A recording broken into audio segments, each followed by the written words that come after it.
ದೇಶದಲ್ಲಿ ಚುನಾವಣಾ ಅಬ್ಬರ ಜೋರಾಗ್ತಾ ಇದೆ. ದೇಶದ ಪುರಾತನ ನಗರ ವಾರಣಾಸಿಯಿಂದ ಪ್ರಧಾನಿ ನರೇಂದ್ರ ಮೋದಿ ಮತ್ತೊಮ್ಮೆ ಚುನಾವಣೆ ಎದುರಿಸೋದಕ್ಕೆ ಸಿದ್ಧರಾಗ್ತಾ ಇದ್ದಾರೆ. ನಾಳೆ ಮೋದಿ ನಾಮಪತ್ರ ಸಲ್ಲಿಸಲಿದ್ದು ಅದಕ್ಕೂ ಮೊದಲು ಇವತ್ತು ಬೃಹತ್ ರೋಡ್ ಶೋ ನಡೆಸಲಿದ್ದಾರೆ. ದೇಗುಲಗಳ ನಾಡಲ್ಲಿ ಕೇಸರಿ ಕಹಳೆ ಮೊಳಗಲಿದ್ದು ಅದರ ಹೈಲೈಟ್ಸ್ ಇಲ್ಲಿದೆ. ಕಾಶಿ ವಿಶ್ವನಾಥನ ಸನ್ನಿಧಾನದಲ್ಲಿಂದು ಕೇಸರಿ ಕಹಳೆ. ನಾಮಪತ್ರ ಸಲ್ಲಿಕೆಗೂ ಮುನ್ನ ಮೋದಿ ರೋಡ್ ಶೋ.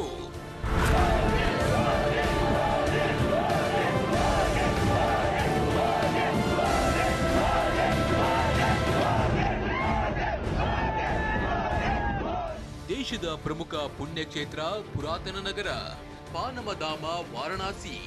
ವಾರಣಾಸಿಯಲ್ಲಿ ಈಗ ಮೋದಿಯದ್ದೇ ಮಾತು. ವಾರಣಾಸಿಯ ಸಂಸದರಾಗಿರೋ ಪ್ರಧಾನಿ ನರೇಂದ್ರ ಮೋದಿ ಈ ಬಾರಿಯೂ ಅಲ್ಲಿಂದಲೇ ಸ್ಪರ್ಧಿಸಲು ನಿರ್ಧರಿಸಿದ್ದಾರೆ.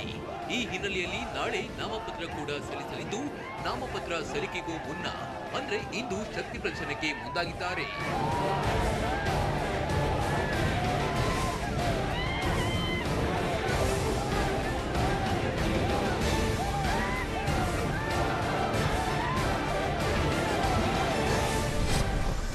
ಬಿಹಾರದಲ್ಲಿ ಪ್ರಚಾರದ ಬಳಿಕ ಮಧ್ಯಾಹ್ನ ವಾರಣಾಸಿಗೆ ಮೋದಿ.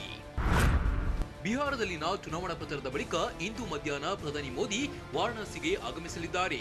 ಪ್ರಸಿದ್ಧ ಕಾಶಿ ವಿಶ್ವನಾಥನ ದೇವಸ್ಥಾನದಲ್ಲಿ ಪೂಜೆ ಸಲ್ಲಿಸಿ ಬನಾರಸ್ ಹಿಂದೂ ವಿಶ್ವವಿದ್ಯಾಲಯದ ಆವರಣದಲ್ಲಿರೋ ಪಂಡಿತ್ ಮದನ್ ಮೋಹನ್ ಮಾಳವಿಯಾ ಪ್ರತಿಮೆಗೆ ಮಾಲಾರ್ಪಣೆ ಮಾಡಿ ರೋಡ್ ಶೋಗೆ ಚಾಲನೆ ನೀಡಲಿದ್ದಾರೆ. ಬಳಿಕ ಲಂಕಾ ಘಾಟ್, ಅಸ್ಸಿ ಘಾಟ್, ಸೋನರ್ಪುರ, ಮದನ್ಪುರ, ಗ್ವಾಲ್ಡಿಯಾ ಮೂಲಕ ಹೊರಡೋ ರೋಡ್ ಶೋ ಅಶ್ವಮೇಧ್ ಘಾಟ್ನಲ್ಲಿ ಸಂಜೆ ಗಂಗಾ ಆರತಿಯೊಂದಿಗೆ ರ್ಯಾಲಿ ಅಂತ್ಯಗೊಳ್ಳಲಿದೆ.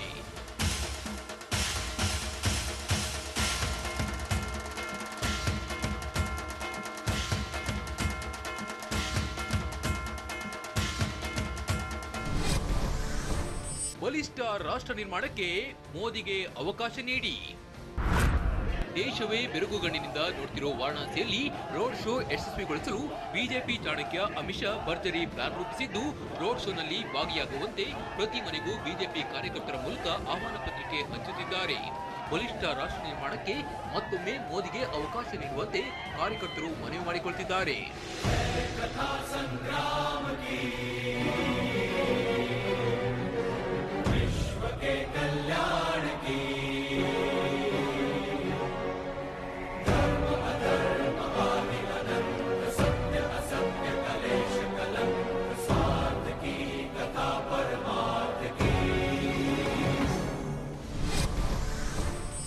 ನಾಳೆ ಉಮೇದುವಾರಿಕೆ ಸಲ್ಲಿಸಲಿರುವ ನರೇಂದ್ರ ಮೋದಿ.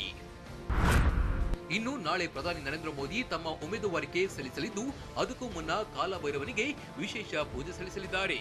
ನಾಮಪತ್ರ ಸಲ್ಲಿಕೆ ವೇಳೆ ಬೃಹತ್ ಶಕ್ತಿ ಪ್ರದರ್ಶನ ನಡೆಯಲಿದ್ದು ಬಿಜೆಪಿ ರಾಷ್ಟ್ರೀಯ ಅಧ್ಯಕ್ಷ ಅಮಿತ್ ಶಾ, ರಾಜನಾಥ್ ಸಿಂಗ್, ಬಿಹಾರ ಸಿಎಂ ನಿತೀಶ್ ಕುಮಾರ್, ರಾಮ್ ವಿಲಾಸ್ ಪಾಸ್ವಾನ್ ಸೇರಿದಂತೆ ಬಿಜೆಪಿ ಹಾಗೂ ಎನ್ಡಿಎ ಒಕ್ಕೂಟದ ಪ್ರಮುಖ ನಾಯಕರು ಭಾಗಿಯಾಗಿ ಮೋದಿಗೆ ಮತ್ತಷ್ಟು ಬಲ ತುಂಬಲಿದ್ದು ವಾರಣಾಸಿ ಮತ್ತೊಂದು ಐತಿಹಾಸಿಕ ಕ್ಷಣಕ್ಕೆ ಸಾಕ್ಷಿಯಾಗಲಿದೆ.